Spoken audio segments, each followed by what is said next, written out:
be reacting to. We're bringing back these type of videos, and yeah, on my channel which made my channel amazing. That made it absolutely popular. I was like, let's bring it back. So, we're reacting to most loved versus most hated streamer groups. But we're gonna change the title into YouTube groups. So anyways guys, yeah. By everyone, starting with the FaZe Clan, who had it all but the FaZe Clan, to be honest, I don't really watch them. Yeah. The only FaZe member I would watch is FaZe Rock. Took it for granted. FaZe started as Legends, 2010 Call of Duty Trick Shots, a brotherhood that defined YouTube gaming. FaZe Rain, FaZe Banks, Adapt, Rug, and Apex. But over time, the dream started to rot. Contracts became lawsuits. OG members started leaving. How are you going to be the biggest organization in the world? Leaders in this scene, pushing this scene forward, pushing this industry forward, leading by example, and you can't even take care of your members that's been in for 12 years. And fans quickly stopped believing the Brotherhood was real. But the real nail in the coffin was when they got caught red-handed again. This time, YouTuber CoffeeZilla exposed one of their darkest scandals. Save the kids. Save the kids token. Save the kids token. Mate, this is worse than the VW's Diesel scandal. The kids token. Save the kids token. Save the kids token. A crypto scam disguised as charity. Save the Kids token wasn't designed to benefit kids. In 2022, FaZe went public at $725 million, but lost over 90% of its value in a year. Despite these career-treating events, the group still managed to win the Streamer Awards 4 months later for being the best content group. And the people goes to FaZe Clan. Instead of using that moment to grow, they doubled down. Got it back. Did the only thing that there was to really do, which was wipe the slate clean, hit the reset button, give this shit a fresh start. People told us we were dumb. People told me I was ruining FaZe. People asked me, who the is Lacey? Who the is Black Boy Max, Stable Ronaldo? Who the is Silky? I guess now they know. Damn! They literally pissed on their Streamer Awards. While What FaZe the heck? self-destructed in public, another group was quietly building a kingdom, AMP, or Any Means Possible. AMP is what every content house pretends to be. Energy, loyalty, growth, and brotherhood. It started in 2019. 4 names: Agent 00, I Am Davis, Phantom, and Duke Dennis. NBA 2K creators with big dreams and small views. Nobody knew what AMP was, but they never stopped. In mid-2020, Kai Cenat joined AMP, and things took... For a second, okay, before I knew what AMP was, for a second, guys, you guys are gonna hate me for this, but I always thought that Kai Cenat created AMP group. Just don't hate me about it. Just don't hate me, guys. Turn for the better. We want to be here. We here. By any means possible, we are here. On November 12th, 2024, Kai became the #1 most subscribed Twitch streamer.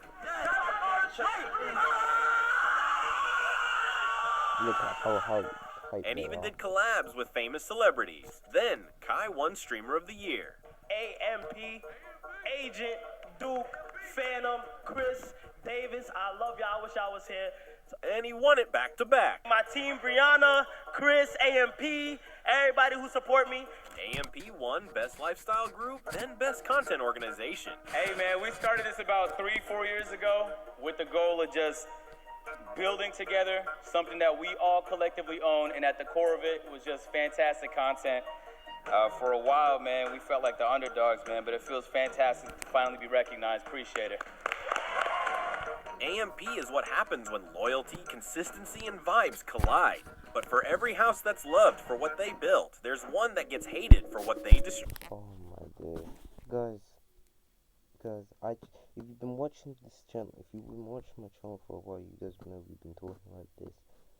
Oh my days, I can't stand them. I definitely cannot stand them. They're definitely pissing me off every time. Oh my god. like the Bop House, a content house that started off with 8 OF models gaining fame through drama instead of loyalty. On December 9th, 2024, Sophie Rain and Aisha Sophie would officially launch the Bop House. In just 2 months, the Bop House gained over 3 million followers, but their downfall began after featuring underage influencer Piper Raquel. Fans went insane, calling them out for exploiting her, and soon after one of the members, Joy May, couldn't take it and decided to quit. Well, she hasn't been joining, so yeah. Now, since now Piper's 18,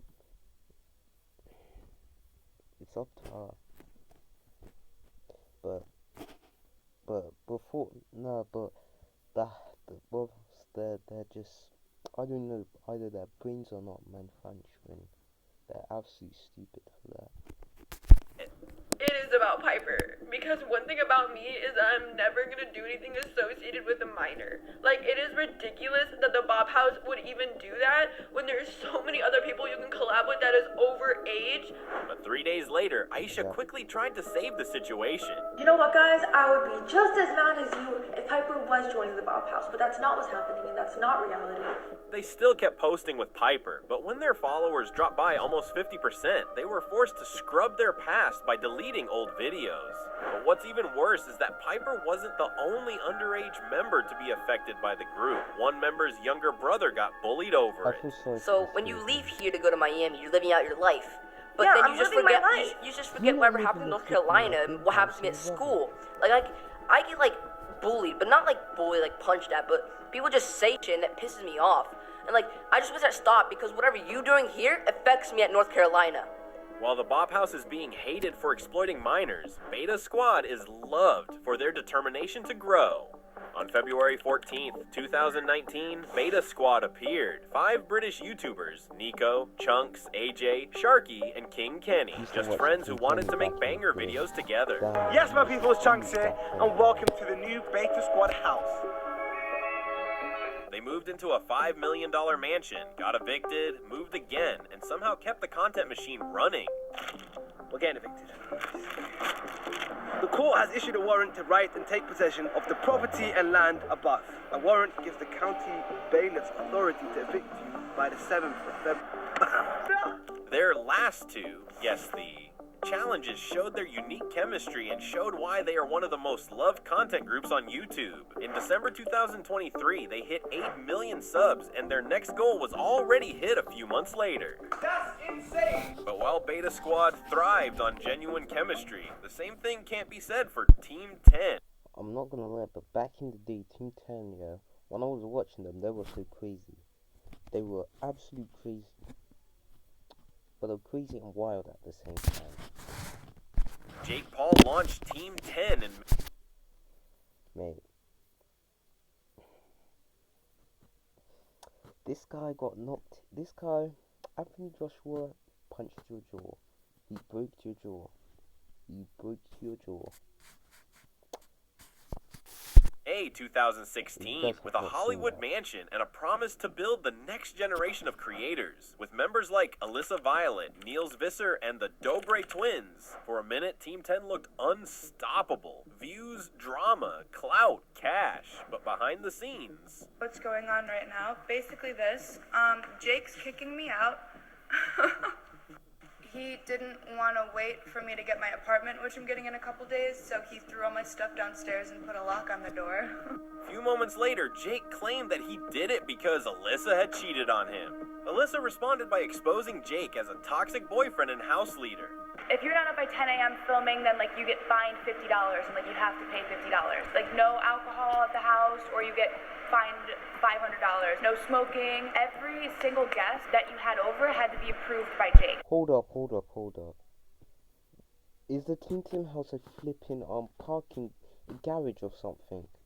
Why a fine? What? Niels would always ask to have friends over. He's like, yeah, that's fine. But the second I asked to have like a guy over, he would be like, no, absolutely not. And I'd be like, why? He'd be like, I just don't want him here. But then he would have girls over like all the time in front of me and be on camera. Be like, hi guys. And then like the second the camera was off, I hated him. Jake responded the only way he knew how, clout chasing with a diss track featuring Tessa Brooks and the Martinez twins, but it didn't age well. Then came the financial abuse. He was like, no, you guys cannot move because you're gonna be like Alice's thing or like the people that they left in time. And we're like, no, that's not true. Like, I want to just have my privacy. Please, please. Worse, they were manipulated into What the flip? What the flip did I just do? What the heck? Nah, the flipping.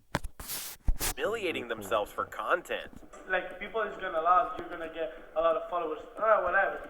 While Team 10 exploded from the inside, Dude Perfect stood strong as the total opposite. 5 friends, 0 drama, 100 million fans. And somehow after 15 years, still standing. What started as 5 guys goofing around doing trick shots in their backyard. I'm not gonna lie, but I liked watching trick shot videos back in the day. It was so, like, me and my friends were always gonna create like a YouTube channel like that had trick shots. That was a good part. Became one of the biggest YouTube channels in the world, boasting over 60 million You're watching a toothbrush play Billie Eilish. The biggest YouTube channels in the world, boasting over 60 million subscribers. From going to space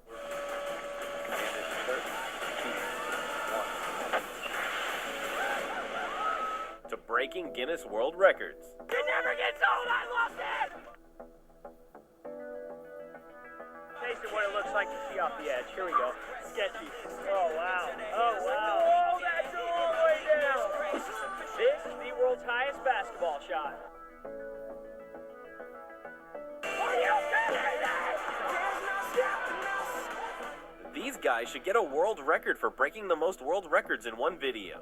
Dude Perfect has never seemed to stop surprising their fans, and they've proven it time and again, whether through insane challenges or their work with the Make-A-Wish Foundation, where they've granted over 20 wishes. We're Dude Perfect. I'm Dylan. Welcome to Make-A-Wish Edition. And this has made them one of the most loved groups in YouTube, with a comment stating, "These guys are truly the best YouTubers you'll find, doing this kind of stuff for kids like this. It really warms my heart to see this." While other creators chased clout, Dude Perfect built an empire out of precision and friendship. Same guys, same vibe, for over a decade. Unlike the Vlog Squad, whose wild antics would lead to their tragic downfall. The Vlog Squad started in 2015. Led by ex-Viner David Dobrik, they created content that was chaotic, addictive, and full of surprise. Fast cars. And the school bus. Flashy stunts. By 2019, they won the award for the Best Assembled Cast. We are like so incredibly grateful that we get to do this, and the fact that we get to do this all together and that we have such a strong friend group around is like, it means like the entire world. By 2020, everything cracked when one of their stunts went too far.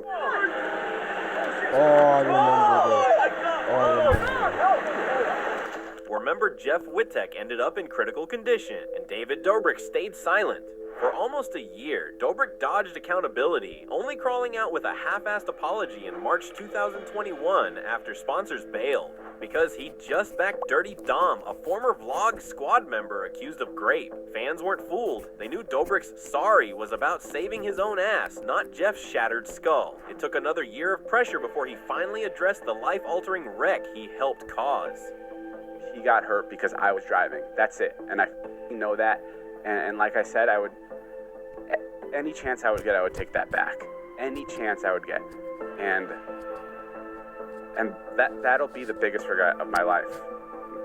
My entire life. I really hope there's not a moment that I regret as much as that one. David got slapped with a $10 million lawsuit, and when the dust settled, YouTube's golden boy was gone. 3 years later, his comeback flopped. The Vlog Squad was already rotting in its grave. Unlike the Sidemen, who accidentally became legends just by being themselves. In 2013, a group of UK boys, KSI, Mini Minter, TBJ, ZL, Zirka, Bazinga, Vicstar123, and W2S formed the Sidemen. By 2016, they moved into a house and started filming together. From viral Tinder videos to stadium-sized charity matches, they kept raising the bar, which led to a big milestone. Until 1 year later, the group was rocked by their first major controversy. I'm no longer with the Sidemen. I will be, going solo, I guess. Which led to a back and forth of diss tracks from all of the Sidemen members. But KSI ended it all after revealing that it was all fake. It was fake, motherfucker! That stunt only proved one thing. These guys were next-level entertainers. Then a year later, the Sidemen show came to life, where they compete against celebrities' guests. While their channel continued to grow by their unique content such as Tinder in Real Life and 20-woman VS1 Sidemen, which led the group hitting a huge milestone in December 1st, 2020. You ready? Alright, 3, 2, 1. Let's go! Woo! Jeez! Look at this bad boy! Damn! They even got their own Netflix reality show. Sidemen's first ever reality show. One house, 7 days. 10 contestants. But while the Sidemen turned chaos into comedy, another group called the Hype House was proving that not all hype lasts forever. The Hype House was supposed to be the ultimate TikTok dream, co-founded by Chase Hudson and Thomas Petrov in 2019, bringing together the biggest creators under one roof. At first it worked. The D'Amelios, Addison Rae, Avani Gregg all moved in, and the clout skyrocketed. Not until March 2020, when Daisy spilled the tea, the hype had almost peaced out, first revealing that she had invested a lot of money in the house. Each put down 18K, Thomas put down about 5K, and Alex and Cover put about 5K as well. And got no credit for doing so. And then I get a call from my lawyer/manager, and he told me, Daisy, aren't you a co-founder? Why you weren't given any recognition at all? All these news articles are saying that Thomas and Chase are the ones that started it, that Chase put down all of the money. This is when Thomas started to do really sketchy shit. He wouldn't give access to any of the emails. There was no transparency at all. We had no idea what brand deals were coming. If they were actually just a product for exposure collaboration, and we had no idea if they were paid or not. Shortly after, Daisy sued the Hype House, and that's when things started falling apart. Then Tony Lopez got exposed for things. Underage victims came forward, and soon lawsuits piled up. Chase dipped, and Thomas was left holding the mess. Members like the D'Amelio sisters left the Hype House, which leaves the internet laughing as their hype burns, literally. So while some influencer houses collapsed under drama, offline TV thrived by doing the opposite. Offline TV was formed in 2017 by Scara, Chris Chan, and Pokimane. It became a safe place for content creators and gamers. Hi, I'm Saikuno, and I'm happy to present the best content organization. It's Offline TV.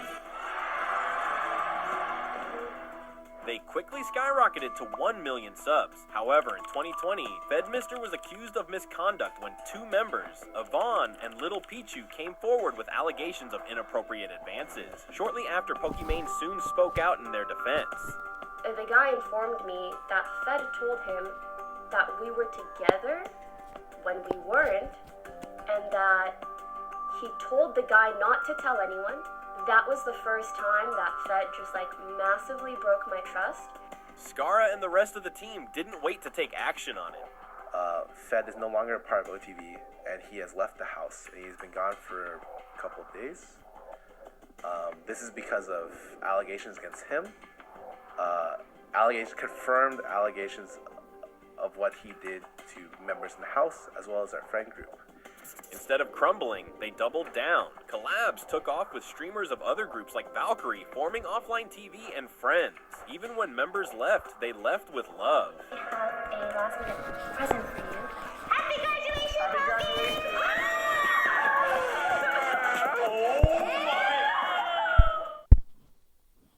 My team. Alright, you guys, if you guys enjoyed that video, make sure you guys like, share, subscribe. And I'll see you guys in the next one. Bye.